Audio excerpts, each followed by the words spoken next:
Bismillahirrahmanirrahim. Assalamualaikum warahmatullahi wabarakatuh dan selamat sejahtera. So pada kali ini kita akan bincangkan bab baru iaitu bab 4 yang bertajuk perubahan tenaga. Tapi kali ini kita akan fokus kepada tenaga cahaya dalam tindak balas kimia. Ini merupakan sebahagian daripada kandungan dalam sains tambahan KSSM untuk tingkatan 5. Standard pembelajaran yang perlu dicapai oleh pelajar pada akhir video ini adalah yang pertama, pelajar boleh menjelaskan dengan contoh tindak balas kimia yang memerlukan cahaya dan juga pelajar boleh berkomunikasi mengenai kesan cahaya bagi menghasilkan tindak balas kimia. Mula-mula sekali kita tengok contoh tindak balas kimia yang memerlukan cahaya. So untuk tajuk ni kita akan fokus kepada yang pertama fotolisis air dalam fotosintesis, yang kedua adalah tindak balas cahaya dalam filem fotografi dan yang ketiga penyimpanan bahan kimia yang sensitif terhadap cahaya. Okay, mula-mula sekali kita tengok fotolisis air di dalam fotosintesis. So, apa itu yang dipanggil, apa itu fotolisis? Fotolisis adalah masuk proses pemecahan molekul air. Foto ni maksudnya cahaya. Okay. Lisis ni maksudnya pecah. Okay, pemecahan, pemisahan. Proses pemisahan molekul air kepada ion hidrogen dan gas oksigen, kedua, oleh tenaga cahaya. So, persamaan kimia dia lebih kurang H2O dia akan dipecahkan, dipisahkan kepada ion hidrogen H+ dengan gas oksigen yang terhasil. Kalau kita imbangkan persamaan ni dia jadi okey, macam itulah. Okey. So tugas ini dilakukan oleh klorofil dalam daun yang bertugas untuk menyerap tenaga cahaya.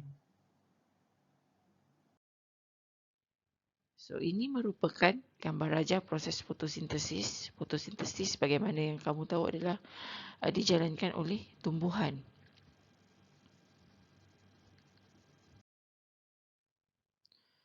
So, proses fotosintesis menghasilkan glukosa dan oksigen. Proses ini memerlukan 4 faktor. Yang pertama adalah karbon dioksida, yang kedua adalah air, yang ketiga adalah klorofil dan yang keempat adalah cahaya. So, dalam persamaan kimia kita boleh tunjukkan bahawa persamaan kimia adalah N6CO2 bertindak balas dengan 12H2O menghasilkan C6H12O6 tambah 6O2 tambah 6H2O. So, ini adalah karbon dioksida, ini adalah air. So, tindak balas ini memerlukan kehadiran cahaya yang diserap oleh klorofil. Kemudian dia akan menghasilkan ini yang utama iaitu glukosa.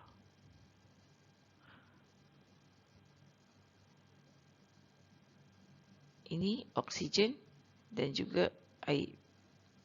Air ini dalam kuantiti yang kecil sajalah sebenarnya. Yang banyak adalah glukosa dan oksigen. So, glukosa yang terhasil akan disimpan dalam bentuk kanji pada buah, akar atau bahagian lain tumbuhan. Contohnya kalau macam pokok tebu, dia simpanlah glukosa yang terhasil dekat bahagian batang. Kalau macam buah-buahan, durian, apple, semua tu dia akan simpan dekat bahagian buah lah. So, perubahan tenaga yang berlaku adalah tenaga cahaya bertukar menjadi tenaga kimia. Tenaga cahaya ini adalah datang daripada matahari. Okey, datang daripada matahari. Manakala tenaga kimia ini datang disimpan di dalam buah ataupun akar ataupun batang. Okey, so makanan tu kita panggil tenaga yang tersimpan di dalamnya adalah tenaga kimia. Seterusnya kita tengok filem fotografi. So, ini merupakan filem fotografi. Cikgu tak pastilah zaman kamu ni sempat ke tak melalui zaman filem fotografi ya, sebab sekarang ni semua kamera digital. Dulu kita pakai, ini kita panggil sebagai negatif filem. Negatif filem ni kita guna dekat dalam kamera. So kalau dulu nak ambil gambar terhad, boleh ambil gambar 36 keping ke 24 keping, macam tu je. Bukan macam sekarang, tak jadi boleh snap balik, tak jadi boleh snap balik. Kita tak tahu dia jadi ke tak sampai kita hantar dia pergi kedai gambar untuk dicuci lah. So ini merupakan filem fotografi. So filem ni sebenarnya kalau kita mula-mula beli, dia gelap gila lah. Okay, so permukaannya disalut oleh satu lapisan nipis argentum bromida atau argentum chlorida. So benda ni sangat sensitif. Kalau kita beli kan, kita kena masukkan dalam kamera tu secara elok-elok lah. Kalau macam dia terdedah kepada cahaya, dia rosak. Bila dah rosak, tak boleh guna lagi buat ambil gambar. Kalau ambil gambar, kalau kita cuci kan, tak ada apa pun, kosong aja. Okay, so kalau kamu tengok ni kan, nampak ada gambar kan? Ada gambar. So cahaya menyebabkan molekul argentum chlorida ataupun bromida tadi terurai kepada argentum yang berwarna hitam dan juga gas bromin atau gas klorin, bergantung kepada jenis argentum yang dipakai lah. Kalau argentum bromida, dia akan membebaskan gas bromin. Kalau argentum chlorida, dia akan membebaskan gas klorin.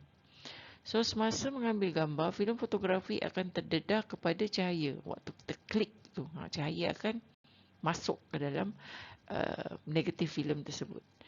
So persamaan kimia dia ni tadi, 2 AgBr menghasilkan Ag dan juga Br2 lah.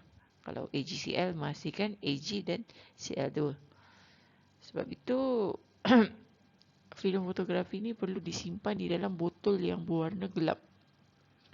Dia tak boleh transparent. Kalau transparent, bila cahaya masuk, akan menyebabkan kerosakan kepada filem tersebut dan ia tidak lagi boleh digunakan.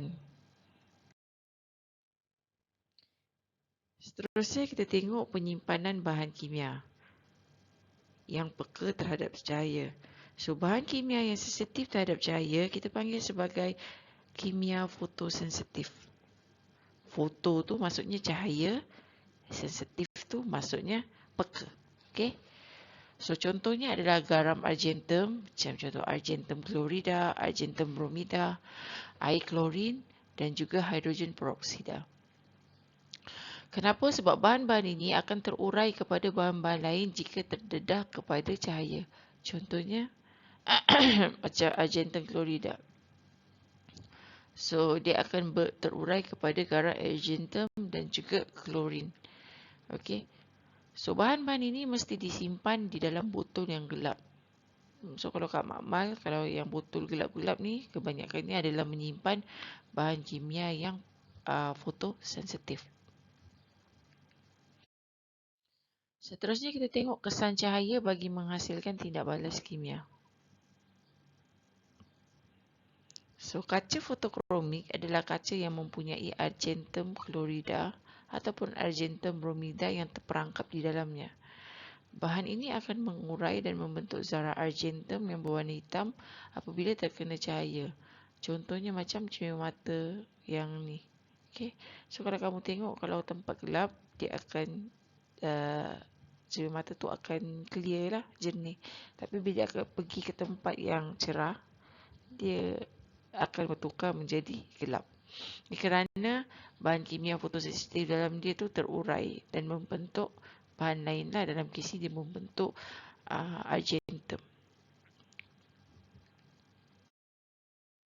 Ini adalah contoh-contoh kegunaan kaca fotokromik dalam kehidupan seharian kita. Contohnya macam tadi, cermin mata. Yang kedua, kanta kamera. Yang ketiga, panel maklumat. Dan yang keempat, meter keamatan cahaya. Okey, sekian saja video untuk kali ini. Cikgu harapkan kandungan dalam video ini memberikan manfaat kepada kamu. Jangan lupa subscribe, like dan komen di YouTube cikgu ya. Sehingga kita bertemu lagi di video akan datang. Assalamualaikum.